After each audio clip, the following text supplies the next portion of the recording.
பரிசுத்தரும் உலக இரட்சகருமாய் இருக்கிற இயேசு கிறிஸ்துவின் நாமத்தினாலே இந்த பதிவை பார்க்கிற உங்கள் ஒவ்வொருவரையும் வாழ்த்துகிறேன், வரவேற்கிறேன். அதாவது நானும் இந்தியா முழுசும் கிட்டத்தட்ட 100கணக்கான சர்ச்சுகளுக்கு போயிருக்கிறேன். அப்படி போகும் பொழுது அங்கே உள்ள விசுவாசிகள் தன்னுடைய அங்கே நடக்கிற ஊழியத்தை குறித்தும் பாஸ்டரை குறித்தும் பிரசங்கங்களை குறித்தும் அவங்கெல்லாம் சொல்லுவாங்க. அதில் நிறைய பேர் என்ன சொல்லுவாங்க அப்படின்னா, எங்கள் பாஸ்டருக்கு எப்போ பார்த்தாலும் இதாங்க ஆசீர்வாதத்தை தவிர வேறு எதையும் பிரசங்கம் பண்ண மாட்டாங்க. வார வாரம் ஆசீர்வாத பிரசங்கம் தான், இவருக்கு ஆசீர்வாத பிரசங்கத்தை தவிர வேறு எதுவும் தெரியாது அப்படின்னு சொல்லிக்கிடுவாங்க. இன்னும் நிறைய சர்ச்சில் என்ன சொல்லுவாங்கன்னா, எங்கள் பாஸ்டர் எப்போ பார்த்தாலும் தீர்க்க தரிசனம் தாங்க, அவருக்கு தீர்க்க தரிசனம் தான் தேவை, வேறு எதுவுமே தேவை கிடையாது அப்படின்னு குறை சொல்லுவாங்க. அதே போல் நிறைய பேர் விசுவாசிக்கு என்ன சொல்லுவாங்கன்னா, எங்கள் பாஸ்டர் எப்போ பார்த்தாலும் பேயை விரட்டுறது பிசாசை விரட்டுறதை தவிர வேறு எதுவும் தெரியாதுங்க அப்படின்னு அதை பற்றி சொல்லுவாங்க. இன்னும் நிறைய சர்ச்சுக்கு போனால் அங்கே எப்போவுமே அபிஷேகத்தை குறித்து, அனாயிண்டிங் வல்லமைகளை குறித்து, வரங்களை குறித்து அதே தான் பிரசங்கம், வேற எதையும் குறித்து அங்கே பிரசங்கம் பண்ண மாட்டாங்களாம். அதே போல் இன்னும் நிறைய சர்ச்சுக்கு போனால் அங்கே அந்த பாஸ்டர் 40 வருஷமாக பிரசங்கம் பண்ணாலும் எப்போ பார்த்தாலும் இந்த காஸ்பல் ஷேரிங் தானே, சுவிசேஷம் மட்டும்தான் சொல்லுவாராம், வேறு எதுவுமே பிரசங்கம் மாட்டோம்.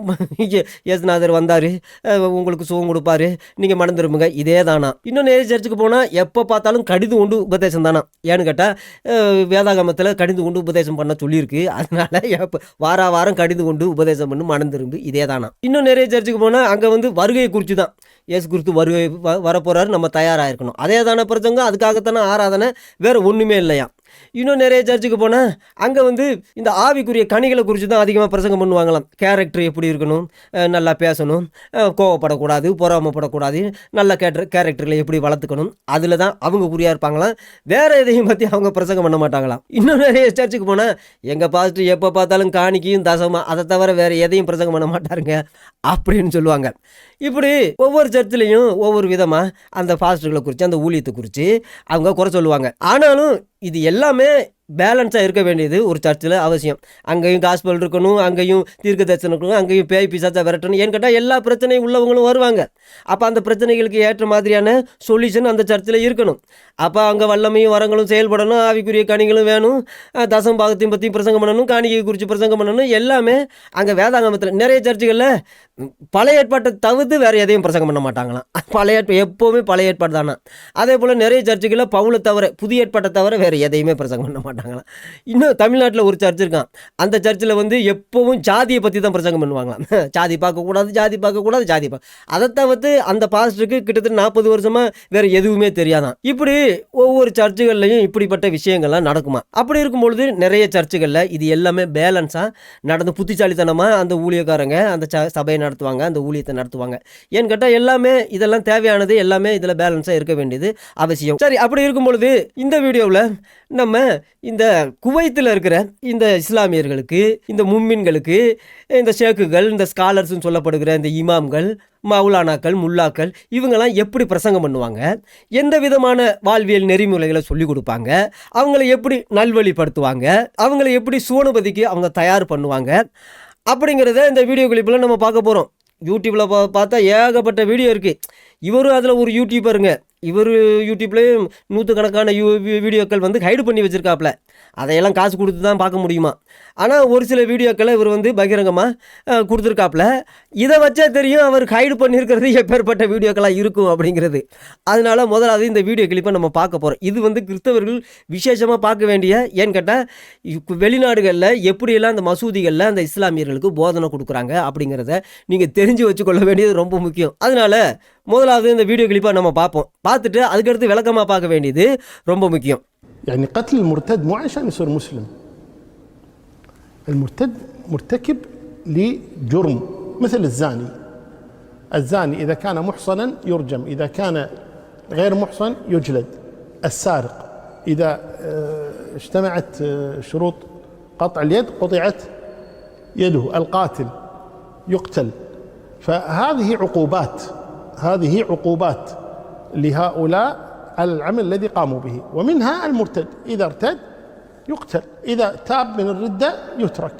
لكن هو يعاقب على هذا الفعل لأن فيه استهتار بهذا الدين، فيعاقب على هذا العمل كما لو سب الرسول أو سب الله جل وعلا أو كذا، فإنه يقتل لهذا الفعل وليس لأجل أن نغصبه على الإسلام. الإسلام يعني لا يحتاج ولا يريد يعني مرتزقة، يعني صير مسلم ولا ذبحناك، لكن لا ما نريد مرتزقة. أول شيء السبي لا يكون إلا للكفار، لا يجوز سبي مؤمن، يعني لا يجوز يكون قتال بين مسلمين مثلا لأي سبب من الأسباب، الفتن التي تحدث يكون قتال بين المسلمين، لا يجوز السبي أبدا. السبي لا يكون إلا للكافر، لا يسبى المسلم أبدا وإنما يسبى الكافر. وأنا أرجو أن الإنسان لا يخجل من دينه ويقول لا هذا قبل والإسلام لا يدعو إلى هذا، لا، كن قويا في دينك، أظهر دينك. نعم هذا ديني، نعم، الذي لا يرضى أن يعبد الله تبارك وتعالى فإنه يستعبد أو يدفع الجزية أو يدخل في الإسلام أو يقاتل. هذه الأحوال الأربعة أبدا، لا يوجد حال خامس. لذا أول ما يدعى الإنسان يدعى الإسلام، يقول اعبد الله تبارك وتعالى، الله خلقك لتعبده، فإذا قال لا أريد أن أعبد الله تبارك، نقول تعيش في أرض الله ولا تعبده، ادفع الجزية، نقول ولن أدفع الجزية. فإذا رفض أن يعبد الله ورفض أن يدفع الجزية نقول له إذن ما لنا معك إلا القتال، فنقاتله لأجل هذا، فإن قتلناه فهو في النار، وإن أسرناه فهو من السبي، يصير عبدا رغما عنه، لما رفض أن يكون عبدا مكرما باختياره فسيكون عبدا حقيرا بدون اختياره. هكذا هو الأمر بالنسبة للذين لا يعبدون الله تبارك وتعالى. وهؤلاء يعني لا تشفقوا عليهم، هؤلاء كفار، هؤلاء يرفضون أن يعبدوا الله تبارك وتعالى، يرفضون أمر الله جل وعلا، يعادون الله، يسبون الله جل وعلا. فالإنسان لا تأخذه الشفقة على أعداء الله، على ناس هم معتدون، كمن تأخذه الشفقة على مجرم يقتل الناس، يسلب أموالهم، يعتدي على أعراضهم، يؤذيهم، ثم يأتي آخر يقول ولو صحيح قتل 5 قتل 6 لكن لا بد أن نسامح. لا، هذا خطأ مسامحة هذا. சரி, இப்போ இந்த வீடியோவை நம்ம கொஞ்சம் விளக்கமாக பார்ப்போம். ஐயா சொல்லுங்கய்யா. يعني قتل المرتد مو عشان يصير مسلم. அதாவது இஸ்லாத்தை விட்டு வெளியில் யாராவது போனால் அவனை அப்பாஸ்டேசி செஞ்சுட்டான் அப்படின்னு சொல்கிறாங்க, அதனால அவனை கொல்லணும் அப்படிங்கிற அந்த அல்லாஹ்வின் சட்டத்தின் பிரகாரம், அந்த கண்மணி நாயகம் கொடுத்த சட்டத்தின் பிரகாரம் அதை நம்ம செய்ய வேண்டியது இருக்குது அப்படின்னு சொல்கிறாப்புல. முதலாவது சொல்லுங்கய்யா.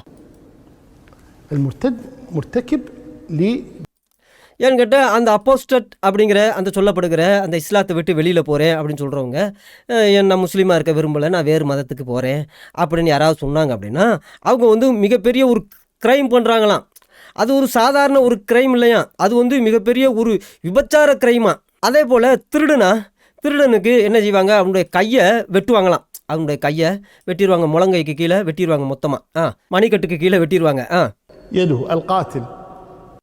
அதே போல் கொலை செஞ்சால் அவங்க கொல்லப்படுவாங்க, கொலை செஞ்சால் கொன்றுவாங்க. அதனால இதெல்லாம் அவங்க தவறு செய்கிறதுனால அவங்களுக்கு தண்டனை கிடைக்கிது அப்படிங்கிறாப்புல.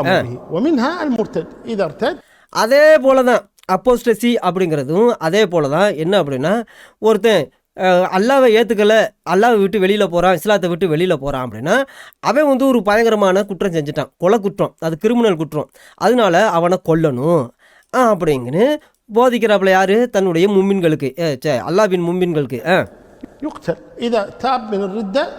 ஒருவேளை அவன் வந்து மனம் திரும்பிட்டான், ஐயோ இல்லைங்க, ஐயோ நான் வந்து தெரியாமல் போயிட்டேங்க, என்னை விட்டுருங்க, என்ன மன்னிச்சிருங்க, நான் அல்லாஹ்கிட்டே திரும்பி வந்துடுறேன் அப்படின்னு சொல்லிட்டு மனம் திரும்பிட்டான் அப்படின்னா அவனை விட்டுருவாங்களாம். சரி, இனிமேல் போகக்கூடாது, புரியுதா, தலையை வெட்டி விடுவோம் அப்படின்னு சொல்லுவாங்களாம். அதனால ஒருவேளை மனம் திரும்பினா அவனுக்கு எந்த தீங்கும் செய்யக்கூடாது அப்படின்னு சொல்கிறாங்க. ஏன் இந்த இஸ்லாத்தை விட்டு வெளியில் போகிறவனை கொள்கிறாங்க அப்படின்னா, இது வந்து இஸ்லாத்தை வந்து அவமானப்படுத்துகிற, பரிகாசம் செய்கிறதுக்கு ஈக்குவலான ஒரு விஷயம். ஒருத்தன் இஸ்லாத்தை விட்டு வெளியில் போகிறான் அப்படின்னா அவன் அல்லாவை பரிகாசம் பண்ணுறான், கண்மணி நாயத்தை பரிகாசம் பண்ணுறான், கேப்ரியல் தூதனை பரிகாசம் பண்ணுறான், மும்மின்களாகிய நம்மளையெல்லாம் பரிகாசம் பண்ணுறான், சோனபதியை பரிகாசம் பண்ணுறான், கேலி கிண்டல் பண்ணுறான். அதுதான் அர்த்தம், யதார்த்தமான அர்த்தம். அதனால எவனாவது இஸ்லாத்தை விட்டு வெளியில் போனால் அவனை கொல்லுங்க அப்படின்னு சொல்கிறாப்புல.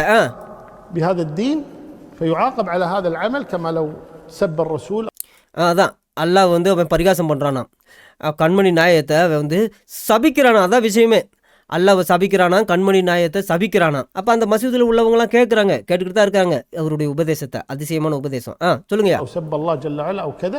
அதனால தான் நாங்கள் அவனை கொல்றோம் அப்படின்னு சொல்கிறாப்புல. ஏன்னு கேட்டால் அல்லாவே சபிக்கிறானே, கண்மணி நாயத்தை சபிக்கிறான், பரிகாசம் பண்ணுறான், கேலி கிண்டல் பண்ணுறான், அவனை கொல்ல வேணாமா அப்படின்னு கேட்குறாப்புல. சரி தான். الإسلام يعني لا يحتاج ولا يريد.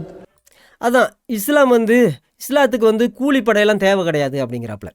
ஏன்னு கேட்டால் இப்போ இஸ்லாத்தை விட்டு எவனாவது வெளியில் போனால் யாருக்காவது ஃபோன் பண்ணிங்க பாருங்கள், இஸ்லாத்தை விட்டு வெளியில் போயிட்டான், எப்படியாவது இவனை கொன்றுங்க அப்படின்னு காசு கொடுத்து, அந்த கூலிப்படைகளுக்கு காசு கொடுத்து கொல்ல சொல்லுவாங்கள்ல, அந்த மாதிரியான ஒரு விஷயமெல்லாம் அங்கே கிடையாதான். ஏன்னு கேட்டால் அவன் வெளியில் போயிட்டு அவன் குடும்பத்தில் உள்ளவங்களை கொன்றுவாங்க, அந்த சமுதாயத்தில் உள்ளவங்கள்லாம் சேர்ந்து வெட்டி கொண்டுருவாங்க, சுட்டு கொண்டுருவாங்க, ஏதாவது கொடூரமாக கொண்டுருவாங்க. அது மற்றவங்களுக்கும் ஒரு பயம் இருக்கணும். அப்போ தான் மற்றவங்களும் இந்த டீனை விட்டு, இந்த ரிலீஜனை விட்டு இவங்க வெளியில் போக மாட்டாங்க. அப்படி ஒரு போதனையை கண்மணி நாயகம் கொடுத்துருக்கிறாரு. அதை தான் 1400 வருஷமாக இந்த புண்ணியவான்கள் ஃபாலோ பண்ணிட்டு வராங்க. அதை தான் வெறும் போதிக்கிறாப்புல. அதனால தனிப்பட்ட ரீதியில் கூலிப்படையெல்லாம் காசு கொடுத்து அவனை கொள்ளையெல்லாம் நாங்கள் சொல்ல மாட்டோம், நாங்களே கொண்டுருவோம் அப்படிங்கிறாப்புல. அதிசயம்தான். يعني مرتزقة يعني صير مسلم ولا ذبحناك ولا لا لا. அதனால நாங்கள் போய் மரியாதையாக இஸ்லாத்துக்கு இஸ்லாத்துக்கு திரும்பிடு, இல்லைன்னா நாங்கள் உன்னை கொன்றுவோம் அப்படிலாம் நாங்கள் சொல்ல மாட்டோம். போய்கிட்டு அவன்கிட்டலாம் கெஞ்சிக்கிட்டு இருக்க மாட்டோம், எங்கள் இஸ்லாத்துக்கு திரும்பிடு இல்லைன்னா உன்னை கொன்றுவோம் அப்படிலாம் சொல்ல மாட்டோம்.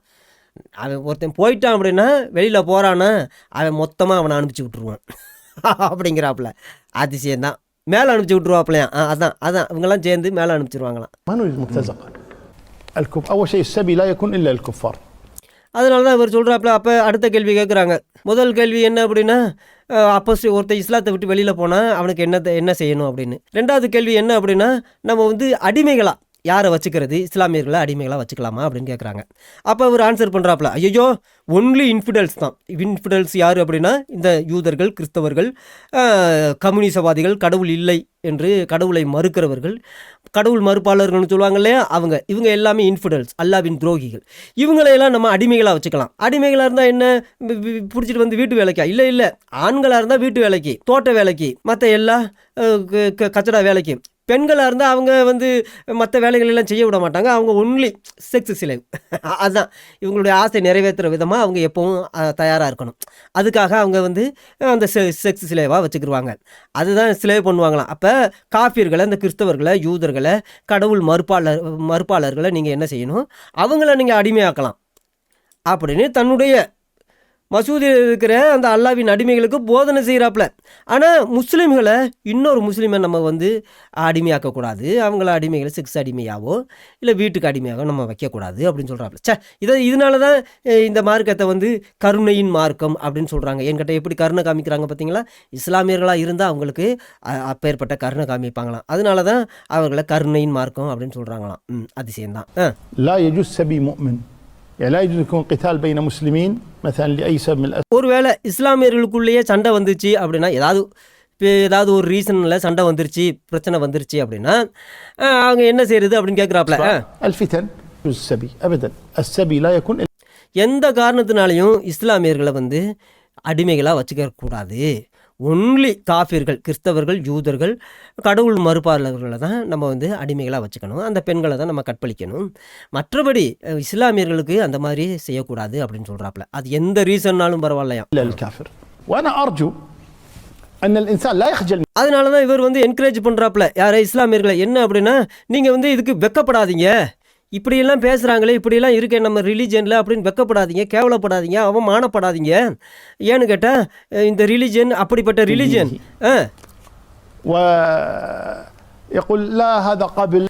நிறைய பேர் என்ன சொல்கிறாங்களா, இல்லைங்க இதெல்லாம் அந்த காலத்தில் 1400 வருஷத்துக்கு முன்னாடி தாங்க இந்த மாதிரிலாம் நடந்தது, இப்போ எல்லாம் அப்படி இதெல்லாம் நியாயமா அப்படின்னு நிறைய பேர் பேசுகிறாங்களாம்.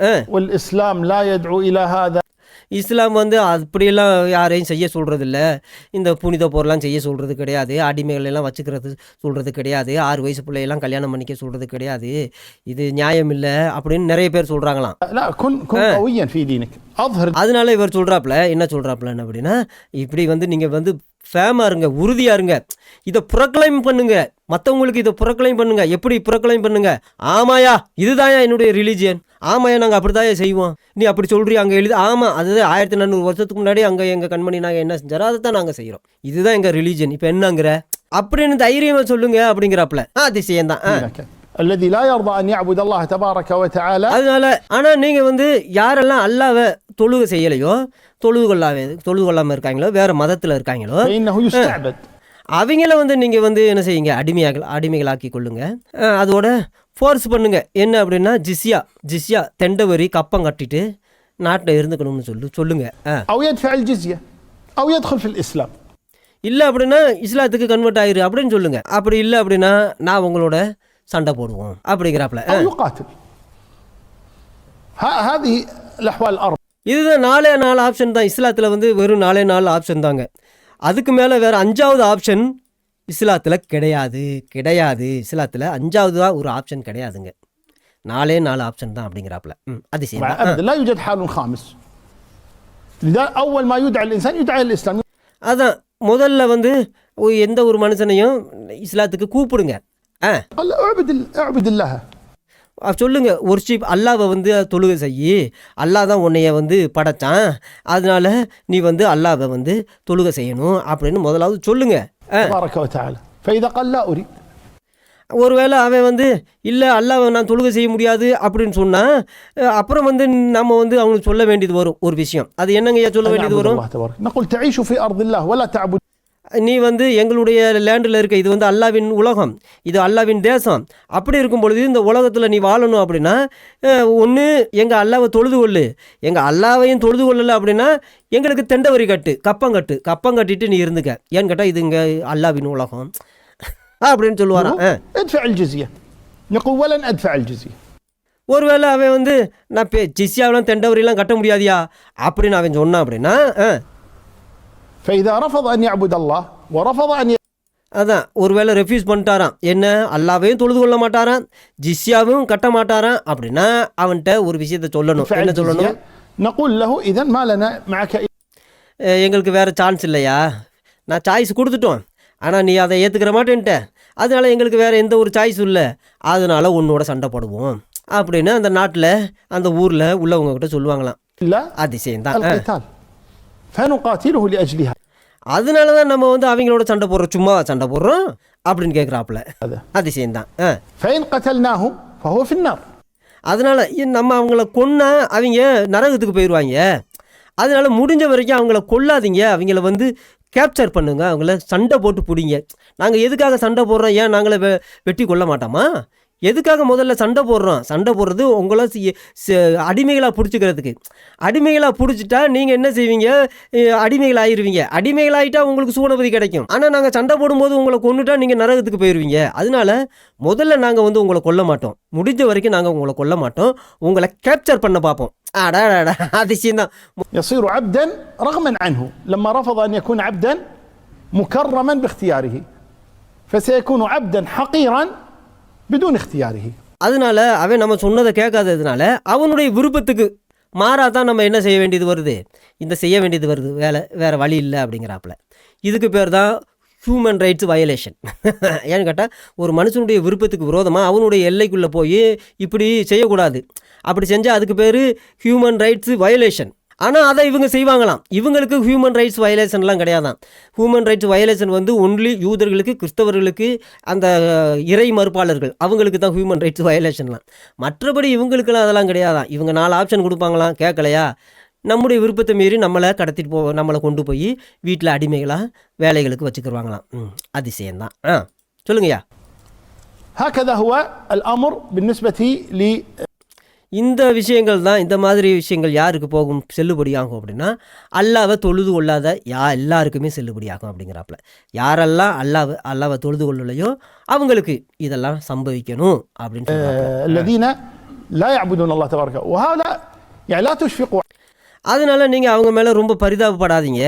ஏன்னு கேட்டால் அவங்க எல்லாம் வந்து இன்ஃபிடல்ஸ், அவங்க எல்லாம் வந்து துரோகிகள். அவங்க வந்து அல்லாவை தொழுது கொள்ள விரும்பாதவங்க. அதனால துரோகிகளாக இருக்கிறதுனால அவங்க மேலே இரக்கம் காமிக்காதீங்க. அப்படி கருணையின் மார்க்கம் தான், நான் கருணையெல்லாம் காமிக்க மாட்டாங்களா. அதனால அவங்க வந்து அல்லாஹ் பேச்சை கேட்க மாட்டாங்க. அதே போல் அவங்க வந்து அல்லாஹ்வினுடைய விரோதிகள். அவங்க வந்து இயற்கையாகவே அல்லாவை சபிக்கிறாங்க. ஒருத்தன் அல்லாவை தொழுது கொள்ளலை அப்படின்னா அவன் அல்லாவை சபிக்கிறான் அப்படின்னு அர்த்தம். அதிசயம்தான். فالإنسان لا تأخذه الشفقة. அதனால இஸ்லாமியர்கள் வந்து மும்மின்கள் வந்து இப்படி முட்டாள்தனமாக குருட்டுத்தனமாக வாழக்கூடாது. என்ன அப்படின்னா மெர்சி அப்படிங்கிற பேரில் அந்த அல்லாவின் எதிரிகளுக்கு, அந்த கிறிஸ்தவர்களுக்கு, அந்த யூதர்களுக்கு, அந்த இறை மறுப்பாளர்களுக்கு, அந்த கம்யூனிசவாதிகள்கிட்ட எல்லாம் இதெல்லாம் காமிக்கக்கூடாது, இந்த இரக்கத்தை எல்லாம் காமிக்கக்கூடாது. அவங்கெல்லாம் வந்து அல்லாவினுடைய விரோதிகள், அல்லாவினுடைய பேச்சை கேட்க மாட்டாங்க, அதனால் அவங்கள கொல்லுங்க, முடிஞ்ச வரைக்கும் அடிமைகளாக்க பாருங்க, முடியலையா கொன்றுங்க அப்படிங்கிறாப்புல. அதிசயம்தான். على أعداء الله على ناس هم معتدون. அதான், அதாவது ஒருத்தன் கொலைகாரனாக இருக்கான், இப்போ பொம்பளைகளை கற்பழிக்கிறான், திருடுறான், கொள்ளையடிக்கிறான் அப்படின்னா அவன்கிட்ட எல்லாம் இரக்கம் காமிக்கலாமா அப்படின்னு கேட்குறாப்புல. அதெல்லாம் காமிக்கிறது தவறு. அதே போல தான் இவங்களையும், இந்த யூதர்களையும் கிறிஸ்தவர்களையும் இந்த இறை மறுப்பாளர்களையும் மன்னிக்கிறது இல்லை, அவங்கள வந்து ஐயோ பாவம்னு பரிதாபப்படுறதெல்லாம் கூடாது. அவங்க அல்லாவை சபிக்கிறாங்க, கண்மணி நியாயத்தை ஏற்றுக்கிற மாட்டேங்கிறாங்க. அப்படி இருக்கும்போது அவங்க வந்து சாவுக்கு தகுதியானவங்க, அதனால அவங்கள கொல்லுங்க அப்படிங்கிறாப்புல. சொல்லுங்கய்யா. خطأ مسامحة هذا. அதிசயம்தான். இப்படி தான் இந்த மும்மின்களுக்கு, இந்த பாவம் அப்பாவியான இஸ்லாமியர்களுக்கு, இஸ்லாமிய மதத்தில் பிறந்தவங்களுக்கு இந்த முல்லாக்கள், ஷேக்குகள், இமாம்கள், மௌலானாக்கள் இவங்கெல்லாம் இப்படிப்பட்ட போதனையை தான் அவங்களுக்கு கொடுக்குறாங்க.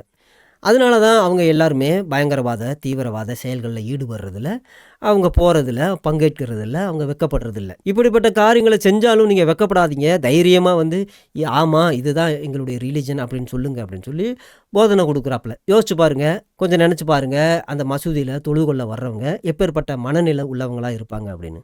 அதனால தான் இஸ்லாமியர்களுக்காக நம்ம ஜெபிக்க வேண்டியது ரொம்ப ரொம்ப முக்கியம். அவங்க என்ன தான் நம்மளை வெறுத்தாலும், அவங்க என்ன தான் நம்மளை எதிரியாக நினச்சாலும் அவங்கள நம்ம நேசிக்க வேண்டியது மிக அவசியம். இஸ்லாமியர்களுக்காக ஜெபிக்கிற உங்கள் ஒவ்வொருவரையும் கர்த்தர் தாமே ஆசீர்வதிப்பாராக. ஆமென்.